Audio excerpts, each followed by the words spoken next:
और अब बात उस खबर की जिसने एक इतिहास को बदल दिया है। जी हां, एक दशक में बदला 200 साल का इतिहास।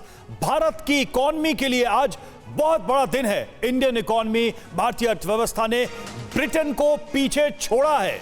ब्रिटेन को पीछे छोड़ पांचवी सबसे बड़ी इकॉनमी बन गया है भारत। भारतीय अर्थव्यवस्था के आगे के अनुमान भी बेहद मजबूत नजर आ रहे हैं दुनिया में। अब सिर्फ 4 इकॉनमी यानी 4 अर्थव्यवस्थाएं ही भारत से आगे हैं। ब्रिटेन जो भारत से आगे था, 5वें नंबर की अर्थव्यवस्था था, उसे भारत ने पीछे छोड़ दिया है और अब दुनिया की 5वीं सबसे बड़ी अर्थव्यवस्था भारतीय अर्थव्यवस्था बन गई है। और आइए अब समझते हैं कि इकॉनमी का जो नया वर्ल्ड ऑर्डर है, जो नई व्यवस्था अब दिखाई दे रही है, नई रैंकिंग दिखाई दे रही है, वो क्या है और भारत के लिए ये अहम क्यों है, क्यों भारत के लिए इंपॉर्टेंट है। बिग वॉल ग्राफिक के जरिए हम आपको समझाने की कोशिश करते हैं। तो क्या है ये गर्व की बात हमारे लिए, क्यों हम कह रहे हैं कि एक बड़ा इतिहास बदला है। ब्रिटेन को पीछे छोड़ भारत विश्व की पांचवी बड़ी अर्थव्यवस्था बन गया है, 5वीं सबसे बड़ी इकॉनमी। जी हां, अब जरा उस रैंकिंग पे नजर डाल देते हैं कि नया ऑर्डर क्या है पूरी दुनिया में। तो पहला स्थान अमेरिका का है और दूसरा स्थान चीन का है। ये 2 बड़े मुल्क हैं, एक पड़ोसी भारत का, तीसरा स्थान जापान का और चौथे स्थान पे जर्मनी है। लेकिन सारी बात यहां आकर रुकती है 5वें स्थान पर भारत, यानी जो वर्ल्ड इकॉनमी का ऑर्डर है, नया दुनिया की अर्थव्यवस्था का नया ऑर्डर है, उसमें भारत 5वें स्थान पर है और ब्रिटेन जो है 6ठे स्थान पर। एक लंबा दौर रहा है, ब्रिटेन ने भारत पर शासन भी किया है और अब देखिए स्थिति बदली है और पूरा का पूरा इतिहास बदला है। 3 बड़ी बातें जल्दी से समझ लेते हैं। यह उपलब्धि ऐसे दौर में हासिल हुई है जब दुनिया आर्थिक मोर्चे पर दबाव में है। पूरी दुनिया में एक आर्थिक संकट की बात कही जा रही है और ऐसे समय में एक बड़ा चेंज आया है और इंडियन इकॉनमी कोरोना के साए से पूरी तरह से उभरती नजर आ रही है। कोरोना की वजह से दुनिया भर की अर्थव्यवस्थाओं को झटका लगा था, लेकिन अब भारतीय अर्थव्यवस्था ऐसा लग रहा है कि उससे निकल रही है। सरकार के आर्थिक फैसले कारगर रहे हैं और इसका लाभ आगे भी मिलेगा, ऐसा ही कहा जा रहा है।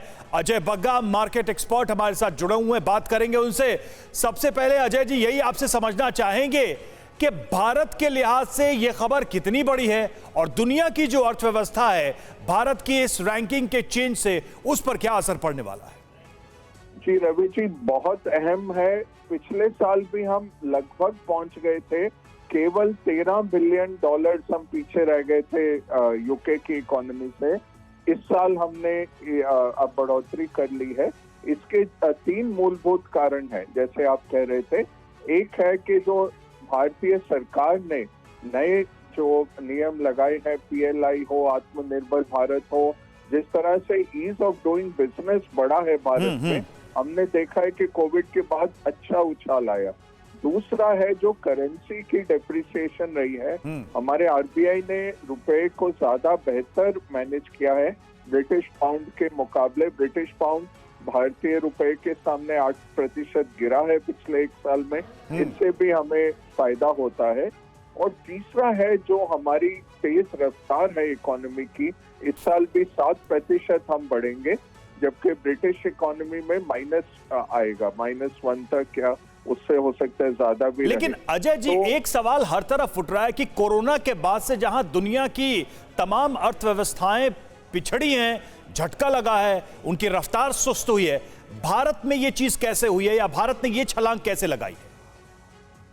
देखिए, इसके कुछ कारण है। एक तो हमारा डोमेस्टिक कंजम्पशन जो इतना सक्षम है, इतना बड़ा है। अब लगभग 65% हमारी इकोनॉमी हमारी घरेलू कंजम्पशन पे चलती है, भारतीयों की कंजम्पशन पे। तो उसमें एकदम से उछाल आया है वापस को रीओपनिंग के बाद। दूसरा, जो हमारे एक्सपोर्ट्स बढ़े, इससे बहुत फायदा हुआ। तीसरा, जो मैन्युफैक्चरिंग में फोकस आया है, चाइना +1, तो चाइना से निकल के जो कंपनियां भारत में देख रही हैं, ये आगे चल के और भी बढ़ेगा। तो हमने नहीं, तो अगर मैं आपकी इस बात को और सरल शब्दों में समझने की कोशिश करूं, दर्शकों को बताने की कोशिश करूं, तो आप ये कह रहे हैं कि भारत में जो उत्पादन है उसके लिए सबसे बड़ा बाजार खुद भारत में ही मौजूद है, यानी कि अपने सामान के लिए भारत को बाजार ढूंढने की उतनी बड़ी जरूरत नहीं है जितना कि जो डोमेस्टिक प्रोडक्ट्स हैं उनका कंजम्पशन भारत में ही है।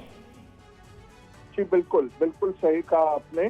कंज्यूमर भी, ड्यूरेबल्स भी, जो आप इलेक्ट्रॉनिक्स वगैरह, और जो डिफेंस का भी जो शुरू किया भारत ने, एक बहुत बड़ा हमारा इंपोर्ट रहता था, दुनिया भर के सबसे बड़े इंपोर्टर थे हम अपने डिफेंस गुड्स के, वो भी सरकार ने तो मेक इन इंडिया को क्रेडिट देंगे आप? मेक इन इंडिया को क्रेडिट देंगे? बिल्कुल, एक ईज ऑफ डूइंग बिजनेस जो बढ़ा है, तो बिजनेस करना आसान रहा है, उससे बड़ी है कंपनियां। ठीक है, मेक इन इंडिया को भी। ठीक है सर, बहुत बहुत शुक्रिया हमसे जुड़ने के लिए। और ये बड़ी खबर जिस पर हम सुन रहे थे जानकारों की राय कि किस तरीके से भारत ने ये लंबी छलांग लगाई।